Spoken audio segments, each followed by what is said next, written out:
Boker Tov. Alors, bravo pour la Seouda Todaya. Et comme j'ai dit, on s'associe Behemet. On s'associe à la famille Louzoun, à Ethan, et à toute la famille.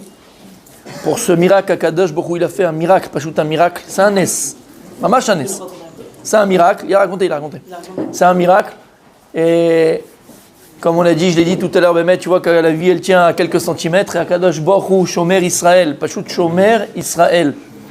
Et comme j'ai dit, Rabbi Ethan, qu'Akadosh Baruch Hu te protège, qui te garde, toi, tous les soldats d'Israël, qui vont être tous en bonne santé, Brem et Shlemim, entiers à la maison Be'ezrat Hashem, qu'il écrase nos ennemis de devant nous, et qu'on puisse connaître la Géoula, vous êtes les soldats d'Hachem. Par votre mérite, on peut, voilà, tous les matins, par votre mérite, voilà ce qu'on fait, on peut étudier, on peut prier, on peut rigoler, on peut travailler, c'est votre mérite, vous êtes les soldats d'Hachem, pas shoot, vous êtes les soldats d'Hachem. Et comme Akadosh Baruch Hu, au temps de David Amelech, comme Hachem est au temps de Yoshua Binoun, comme Akadosh Hu l'a fait au temps d'Israël, dans l'histoire d'Israël, la guerre pour Israël. C'est lui qui faisait la guerre pour nous, continue à faire la guerre pour nous, Be'ezrat Hashem, et que ce soit la dernière guerre d'Israël jusqu'à la Géoula, qu'on puisse accueillir le Mashiach. Alors regardez mes amis, on est dans le Pelé Yoetz, on était dans Teilim.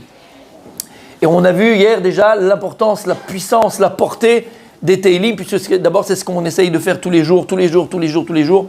Et de manière encore plus forte, depuis les événements qui se passent, on sait que les Teilim c'est quelque chose d'exceptionnel, on l'a vu hier. Mais je vais ramener, regardez la puissance, tout ce que David Amelech il a caché à l'intérieur. On a expliqué que nous les Teilim, on a des fois l'idée, on voyait même les grands-pères, le grand-parent, qui n'a pas eu son grand-père, qui était assis sur son siège avec à la maison, avec ses Teilim. Bon, on disait, bon, c'est ce qu'il sait faire, papy, il ne sait pas faire autre chose, qu'il connaît quelque chose. Teilim. On ne sait pas la portée des Teilim. Et combien David Amelech il a caché de secrets dans les Teilim. On a réussi ensemble, on a eu le mérite ensemble de faire quelques Teilim et d'expliquer. On a eu Yoshev et Seter Elion, on a expliqué, on a fait quelques Teilim. Le Mizmor du Shabbat, on l'a fait ensemble, on l'a expliqué. Il est sur YouTube, ceux qui allez voir, d'accord. Il y a des secrets qui sont inscrits dedans. Et on voit que c'est toujours d'actualité. Il y a un Teilim, c'est le Teilim Kuf Yutet, on appelle Alpha Beta, qui commence par les lettres de l'alphabet hébreu. Alpha Beta, exactement. Et dans le Pasuk Kuf Ain Vav, il dit David Amelech, Ta'iti kese oved bakesh avdecha, ki mitzvotecha lo shacharti. Il dit Ta'iti kese oved, je me suis perdu entre guillemets comme une brebis perdue, quoi. Ta'iti kese oved, je me suis perdu comme une brebis égarée. Bakesh avdecha, réclame, il demande à Hachem que Dieu réclame avdecha ton serviteur. Demande ton serviteur, réclame ton serviteur. Donc David Amelech il dit qu'il s'est malheureusement égaré, d'accord, sur le chemin. Et il dit Bakesh Avdecha, demande ton serviteur. Il demande à Akadosh Baruch que Hachem le réclame, le demande, et donc fasse attention à lui. Il y a un jour une période de sécheresse. Il n'y a pas de pluie, il n'y a pas d'eau, il n'y a plus rien à boire. Les animaux de la jungle, les animaux, ils se sont tous réunis, du désert, de la jungle, de la prairie, je ne sais pas d'où tu veux. Les animaux, quand ils se sont tous réunis, ils ont fait une réunion au sommet, on ne peut pas boire, on ne peut plus, c'est la sécheresse, c'est le machin. C'est à cause de qui? Ils sont réunis comme ça tous, qu'est-ce qui se passe, qu'est-ce qu'on fait? Il y avait le lion, la girafe, l'hippopotame, le machin, tout le monde était là, tous les animaux Dieu. Et ils sont là et tout, et ils disent écoutez, on va faire un dioun, réunion au sommet. À cause de qui? Il pleut pas? On va tous crever de soif? À cause de qui? Qui c'est qui a fait quelque chose de grave? Et à cause de ça, il n'y a pas la pluie qui tombe. Alors le lion, il est venu. Il a dit, écoutez-moi les amis, une chose que je peux vous... Peut-être que c'est de ma faute, hein. Je vais vous raconter mon histoire. Une fois, je me baladais comme ça dans la savane. Et la vérité, j'avais un petit creux. Ah oui, j'avais un petit creux. Et je vois un tout petit bébé hippopotame qui sort de l'eau. J'ai dit la vérité, regarde, Minashamaim, j'ai faim, j'ai truc, machin et tout ça. J'ai été le manger. Les animaux se regardent tous et disent, bah écoute, la vérité, c'est pas très grave, t'avais faim. Quand on a faim, qu'est-ce qu'on fait? On mange. Donc t'avais faim, t'as voulu manger. Non, c'est pas à cause de ça, un bébé hippopotame, c'est pas à cause de ça. Alors ils ont truc, il y avait la panthère. La panthère. La panthère, elle était là, elle dit, écoutez, moi aussi j'ai quelque chose à vous raconter. Bon, une fois, je me baladais comme ça et tout ça. Je m'ennuyais un peu. Je n'avais pas très faim, mais je m'ennuyais un peu. J'étais comme ça, après un Shabbat matin, j'ai fait le kidouche à la synagogue, j'ai rencontré un copain, il m'a dit, viens on faire un autre kidouche. Non, je rigole. Et donc, d'accord. Et il m'a dit, j'étais comme ça, je m'ennuie un peu. Et puis au loin, j'ai vu des antilopes, on dit ouais. un petit troupeau, des gazelles, un petit troupeau de gazelles, d'antilopes comme ça et tout ça. Tu sais, je m'ennuyais. C'est pas que j'avais faim, mais un petit casse-croûte. Et je suis parti dans le machin, j'ai chopé une, je l'ai éclaté, je l'ai mangé. Bon, bah, peut-être que c'est... Non, mais non, c'est pas à cause de ça, pas du tout. Ça arrive, on s'ennuie, on fait des... Bon, chacun fait ce qu'il fait. Toi, t'étais bouffé une antilope ou une gazelle. C'est pas très grave, c'est pas à cause de ça. Il y avait le renard. Renard, il a dit, écoutez, c'est peut-être de ma faute. Un jour, je me baladais comme ça, il faisait beau, c'est le soleil, machin, je me baladais et tout. Et, Mina Shamaim, je passe devant un fermier, une maison d'un fermier. Il y avait un poulailler. La vérité, j'y regarde, Mina Shamaim, c'est bizarre quand même, juste devant le poulailler et tout ça. C'est pas que j'avais très faim non plus, mais par cavote quoi. Tu passes un renard, il passe mal un poulailler, il va pas se prendre une poule ou un coq. Ça se fait pas, qu'est-ce qu'ils vont dire de moi? Donc je suis rentré dans, pour le cavote, pour l'honneur. Et donc je suis parti, je me suis chopé un coq, je l'ai déchiré, je l'ai mangé, pas très bien, mais je l'ai déchiré. Donc j'ai dit, arrête, non, c'est normal, c'est ton cavote, c'est normal, t'as un cavote, dis-moi, oh, qu'est-ce qu'ils vont dire les gens? Non, c'est normal, tout à fait. Bon, tous comme ça. À un moment donné, à la brebis, elle est arrivée, c'était son tour à elle. Ils ont dit alors toi, elle a eu peur la pauvre, une petite brebis. Elle a dit non, moi rien, je suis dans les tables, j'ai rien fait du tout. C'est pas possible. Elle a tous dit, c'est sûr que c'est toi. Elle a dit mais moi j'ai rien fait. Il dit c'est sûr que c'est toi. Elle dit écoute, peut-être une fois j'étais dans l'étable, dans l'étable de mon maître, et il est parti. Il m'a oublié, il m'a pas donné à manger.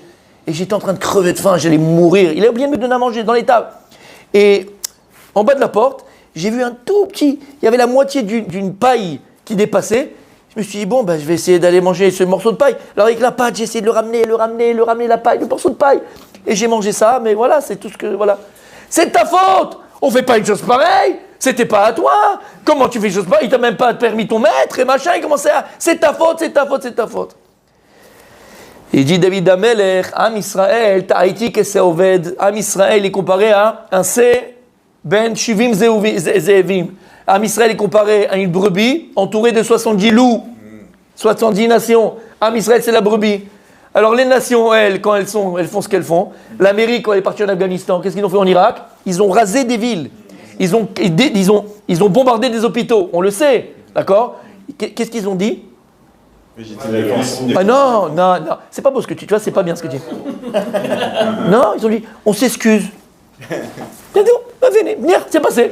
On s'excuse. Mais ils ont tué femmes, enfants, petits, grands. Ils ont massacré. En Irak, ils ont massacré. En Afghanistan, ils ont massacré. Et tous les pays du monde, c'est pareil. Chaque fois qu'il y a une guerre, au Vietnam, on parle pas. Chaque fois qu'il y a une guerre, le loup, la panthère, d'accord, l'Amérique, la France, le machin. Là, Nbaya. C'est normal, on va toujours. Il n'y a pas de problème. On peut massacrer, on peut tuer. Il n'y a pas de règle de guerre. Mais quand c'est Am Israël, la petite brebis, elle est là. On dit c'est la faute à qui? C'est quoi? Pourquoi il y a un problème dans le monde? Il dit c'est toi la brebis, c'est toi Israël. Et quand Israël, lui, il te dit ce qu'il faisait, premièrement, on est déjà, comment on appelle ça, coupable avant d'avoir été jugé. C'est ce qu'il dit David Amelech, Ta'iti Keseoved. C'est qui le sait, c'est Am Israël. On est comme une brebis égarée parmi les 70 loups. 70 loups, ils se dévorent entre eux, ils bouffent, Poutine, ils tuent, ils violent, ils font ce qu'ils veulent. Il y a Nbaya, il n'y a aucun problème. Par contre, le seul peuple, on va lui dire comment faire la guerre. Quand il doit taper, où il doit taper, quand il doit s'arrêter, quand il doit commencer. Le seul, c'est la brebis. La petite brebis Israël, qui est tout le temps accusée depuis 2000 ans. Israël, ce qu'il dit David Amelech. Ta'iti Keseoved, Bakesh Avdecha. Mais il dit à Kadosh Baruch Hu, il n'y a que toi. Si on pense une seconde, mes amis, que Baruch Hashem, il a amené le porte-avions nucléaire, là, le sous-marin nucléaire. On est sauvés, mes amis. Biden l'a amené. Si tu penses une seconde que c'est Biden, que c'est machin, que c'est le truc, si tu penses une seconde, la Gemara dans Maseret Sota, elle termine. On a ramené ça mercredi quand on a fait le cours. La même Gemara dans Maseret Sanhedrin et dans Sota, mais la Gemara elle rajoute quelque chose. Malgré tout ce qu'on va entendre et tout ce qu'il y a, la Gemara elle termine et elle dit à chaque fois En lanu leishaen on a à se reposer uniquement sur Akadosh Baruch Hu qui est dans le ciel, notre Père qui est dans le ciel. Et quand le Ham Israël il comprendra que la Géoula, que la Yeshua, que la victoire ne peut venir que d'Akadosh Baruch Hu, alors là, Behemet, on verra des choses extraordinaires. Comme il dit Rabbi Nachman, pourquoi est-ce que la galoute elle est tellement longue? Pourquoi est-ce que la galoute elle est tellement dure? Pourquoi la galoute elle est tellement longue? Mishum choser amana, à cause du manque d'émouna, à cause du manque d'émouna. Hen gal tietrem acharit kereshit. Il dit à Kadosh Baruch je vous délivrerai à la fin des temps comme je vous ai délivré la première fois. C'est quoi la première fois? Avec Moshe Rabbeinu en Égypte. Et en Égypte, on n'a pas été délivré par notre force, on a été délivré par le mérite d'une seule chose, la émouna. La émouna. Si Béhémet, on avait la émouna, comme il disait le Rabbi Lubavitch, le Rabbi disait tout le temps, si tu vas à l'ONU, tu vas là-bas dans cette salle du mensonge, dans cette pièce où il n'y a que le mensonge, et tu viens et tu dis ouais fort, la terre d'Israël au peuple d'Israël, dans toutes ses frontières, d'accord? Il n'y a pas de Cisjordanie, ça n'existe pas, ça n'existe pas, d'accord? Ça a été une invention des mandats britanniques, ça s'appelle la Yehuda Veshomron. Si tu viens et tu dis chaque millimètre d'Eretz Israël appartient au Ham Israël, et on y croit, pas on est là, c'est un leitmotiv politique, on s'en fout de la politique. On parle des Mouna du peuple juif, des Mouna d'Israël. La terre d'Israël appartient au Ham Israël, au effort. Et on proclame notre Emouna Bachem, et on place notre foi uniquement à Kadosh Baruch Hu, uniquement en Dieu. On est sûr de la Géoula. On est sûr d'être délivré. Et dit Rabbi Nachman, pourquoi est-ce que la galoute elle est tellement longue? Mishum choser amana. Ça veut dire que la réparation, la troufa, le médicament, c'est quoi? C'est la Emouna. Et la Emouna, on avait dit, on termine avec ça, il dit Rav Dessler, il y a 3 choses qui n'acceptent pas le Shelo Lishma. Vous savez que dans tout, il y a écrit, il y a Sok Adam Batorah Shelo Lishma, Mitorshim Ba Lishma. C'est que quand tu n'arrives pas à faire quelque chose, tu n'arrives pas à étudier, tu n'arrives pas à te lever la matin la tuila. Alors tu sais quoi, tu veux le faire sur le lishma. C'est-à-dire qu'au fond de toi, tu veux te lever à la synagogue, tu veux te lever à la prière. Mais tu as du mal, alors tu sais quoi, comme après il y a un petit déjeuner sympathique, ça va te motiver à trouver une motivation extérieure pour t'amener à faire la Torah, les mitzvot. Mais il y a 3 choses qui n'acceptent pas le shelo lishma. Il dit quoi par exemple? La tuila, la prière, la tuila elle-même, pas d'aller à la prière, de prier. Soit tu sais à qui tu pries et tu pries à Kadosh Baruch Hu, et c'est bien, soit tu sais pas qui tu pries, donc ça marche pas. C'est du 100%. Il dit aussi, quoi? La Emouna. Soit tu crois Béhémet en la personne, en l'occurrence, Kadosh Baruch Hu, soit tu crois pas. Et la vérité, c'est pareil. La vérité, soit elle est vraie à 100%, une vérité qui serait vraie à 99,9%, c'est faux. C'est faux. C'est faux. Alors oui, pour arriver à la vérité absolue, alors tu vas aller avoir ça matim lecha. Il faut que ça te corresponde. C'est vrai. Avec ta vérité à toi. Mais c'est ta vérité à toi d'aujourd'hui. Mais ces 3 choses-là, et donc la Emouna n'accepte pas le Shelo Lishma.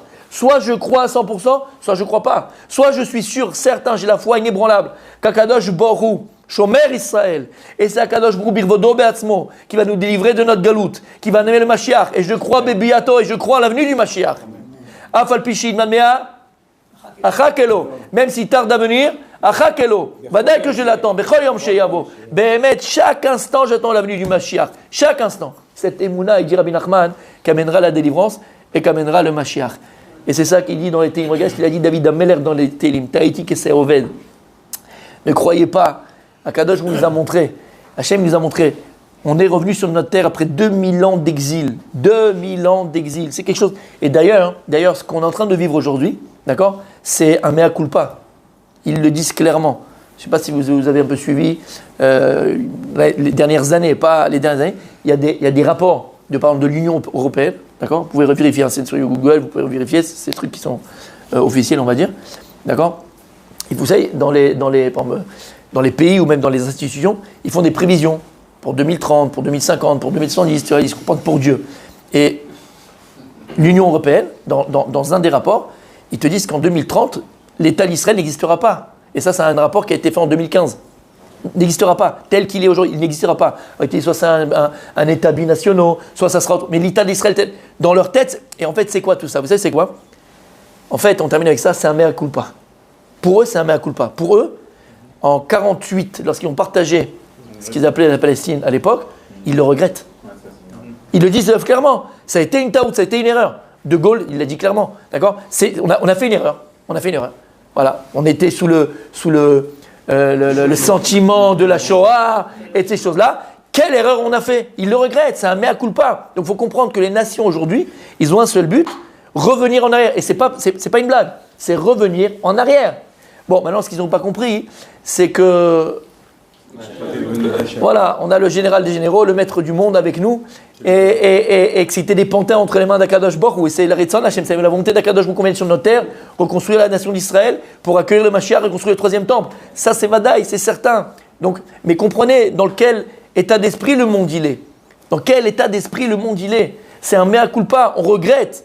Et on ne parle pas aujourd'hui, on parle aujourd'hui de l'existence même, ou comment on dit, le srout, pas que le mérite, mais le droit. On parle du droit au peuple juif d'habiter sur sa terre. C'est ça le débat, c'est pas autre chose. D'habiter sur sa terre ou d'exister ? D'exister sur sa terre, d'exister sur sa terre, d'exister sur sa terre. C'est pas les frontières de 67, les frontières... C'est l'Onachon, c'est pas vrai. C'est toute la terre d'Israël, c'est pas... Et c'est sur ça qu'on se bat aujourd'hui. Et c'est ce que je te disais, moi, Bietan. Vous êtes pachout, les soldats d'Israël, les soldats d'Akadosh Baruch Hu, Behemet. Il y a eu des guerres, il y a eu des choses. Là, ce qu'on est en train de vivre, c'est pas une petite chose. Et je terminerai juste par quelque chose qui est très important, Behemet. Très important. Si on a conscience qu'on est comme une brebis entourée de 70 loups, et c'est exactement dans quelle situation on est, mes amis, il y a un grand danger qui nous guette. Et je vais vous dire c'est lequel. C'est qu'on s'endorme. On est en train de lire Adem. On était tout feu tout flamme au départ, on a aidé, on était plus dans les shiurim, on a machin, Et puis là, il y a une petite Ardema qui arrive, on s'habitue à une situation, on voit tous les matins, ils sont à Gaza, ils ont avancé de 3 km, ils ont fait ceci, ils ont cela, il y a 2 soldats qui sont morts, on va s'habituer à ça, 2 soldats qui sont morts, un soldat qui meurt, un soldat qui tombe au combat, c'est une famille entière, c'est le Ham Israël qui est en deuil, c'est le peuple juif qui est en deuil, on n'a pas le droit de s'endormir. C'est comme si tu étais en combat avec combat de boxe, et ton adversaire, comme il a du mal à te... Parce que tu te défends bien, il a du mal à te mettre une patate, qu'est-ce qu'il fait ? Il va moins taper, il va essayer de t'endormir. Pourquoi ? Pour que tu baisses la garde. C'est ce qu'il fait Yetzirah, ce qu'il fait Amalek. Faut pas s'endormir sur nos loyers, sur nos oreillers. Mais sur le loyer aussi, hein, parce que le loyer c'est à la panime, hein, d'accord ? Sur nos lauriers, d'accord ? Faut pas s'endormir. Et là, il y a une petite Ardema qui nous guette comme ça, on s'endort un peu. Bon, ça y est, on est dans une habitude, on en a pris. Et tu le vois d'ailleurs par rapport à quoi ? À la circulation dehors. Ouais. Les premières semaines, tu faisais du 190, 200 km/h, il n'y avait même pas de policier, il n'y avait personne. Tu étais seul sur la route. Là, maintenant, tu as comment on appelle ça, les bouchons. Tu as les bouchons, les gens, ils sortent, machin. C'est très bien, il faut la chigra, combiner la chigra. C'est très bien la chigra. Mais il y a un gros danger, encore une fois, de s'endormir et de s'oublier. Il faut encore plus prier pendant cette période. Akadosh Baruch Hu, il nous donne des moments de dire, voilà, regardez, vous pouvez revenir à la normale. Mais comme on a dit, il faut se renforcer, il faut faire teshuva. C'est que ça qu'Akadosh Baruch Hu, c'est que ça qu'on a entre les mains. Comme il a dit, ils sont sur le front pour que nous, on puisse étudier, pour que nous, on puisse prier. Et toi, le matin, tu vas te dire, je me lève à la tefila ou pas ? Toi, demain, on fait cours, si Dieu veut. Demain soir, tu vas dire, est-ce que je vais au shir ou pas ? Ici ou ailleurs, d'ailleurs. Tu te poses la question. Ah, je suis fatigué. Il a le choix, lui, quand on lui dit tu vas aller là-bas, tu vas dans la maison là-bas pour me tuer 10 mechablim. Il a le choix, lui, de dire oui ou de dire non. Et pourquoi il va se battre, lui ? Pour que toi, tu puisses aller étudier le soir et faire ton shiur. Toi, tu puisses amener ta femme au restaurant. Toi, pour être sympathique le soir à la maison avec tes enfants. Et toi, tu fais le qui, tu fais le blid. Mais pourquoi il se bat ? Pour qui il se bat ? Pour des faux culs ? Excuse-moi, pour qui ? Pour des gens qui font machin, pour que tu ailles à la plage manger ton shawarma à Natania, ça fait partie de la vie, la cavotte, c'est bien. Mais pour ça, on se bat. Non, pour ça, on se bat, Béhémet. Faut pas qu'on s'endorme. Faut comprendre qu'on est associés. On ne peut pas être sur le front, nous. On n'est pas là-bas. Mais il faut s'associer à nos soldats, associer à nos enfants, associer à nos frères qui se battent pour nous. Et ils ne se battent pas simplement pour que tu puisses aller faire un plongeon à la plage, qui est très important aussi. Mais ce n'est pas le Icar. Vous avez compris ce que je dis par là ? Alors, il ne faut pas s'endormir. C'est maintenant qu'il faut se renforcer. Maintenant, montrer à Kadosh Baruch Hu encore plus, Béhémet, on est attaché à toi, Hachem, on a une foi ébranlée à toi, Hachem, et on prie pour nos soldats qui reviennent en bonne santé, Shlemim, Vreim, Be'ezrat Hachem. Bonne journée.